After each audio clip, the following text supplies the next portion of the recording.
Today's color code is awesome. Like, it's really, really cool. No, but seriously, it's 2050-10, and guess what? We've got the code, so time to get to cracking.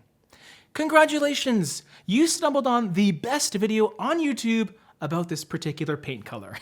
And that's because color code is where we break the color down into neat little sections, talking about the color itself, but also the colors it pairs well with, according to us, and some trim colors too. Which color are we talking about today? I'll tell you. If you haven't already read the title, it's an awesome deep green by Benjamin Moore called Salamander, named after the very cute, kind of goofy looking amphibian. There's nothing really goofy about this color though.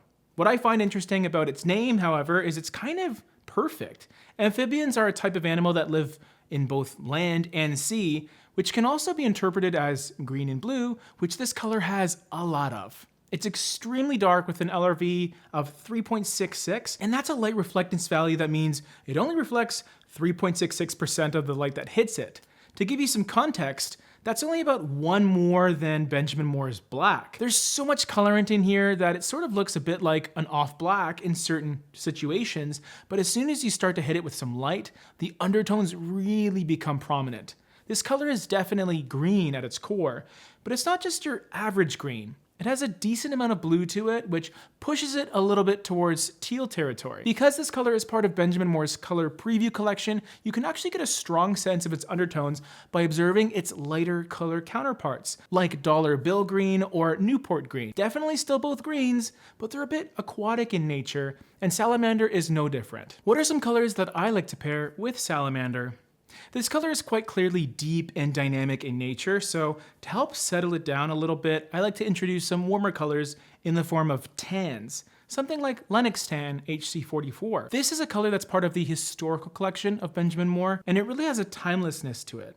In fact, that's how all the colors were put together. They're kind of historical colors that we've seen throughout the last couple centuries in interior and exterior design. On its own, Lennox Tan can feel a little monotonous when you just use it everywhere, but when incorporated with Salamander, there is a great relationship between these types of colors that I'm really fond of. Lennox Tan is a mid-tone, so although its warmth could brighten up a space a little bit, it still possesses a large amount of depth. You could also opt for its neighbor Shaker Beige, which is just a bit creamier and has less of that sandy quality that Lennox Tan does.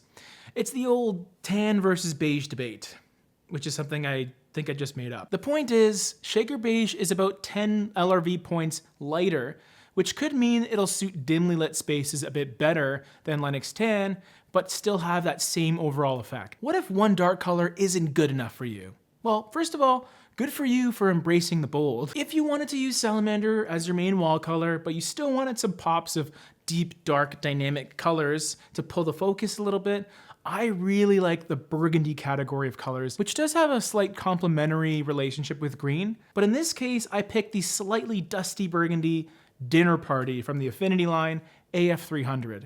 Objectively very dark, but not quite as dark as Salamander, and also has that touch of brown and a bit of purple, which sophisticates it quite a bit. It really zhuzhes it up, you know? I don't know. Okay, now what about trim colors? If you're using Salamander on the walls, what are you possibly gonna put on your baseboards, or your crown molding, or your door frames? I'll tell ya. Salamander gives you quite a few options when it comes to trim. If you've watched our video on Hague Blue, then you probably remember how great it was. Am I right or what? But if you didn't, it's okay. I'll just bring you up to speed.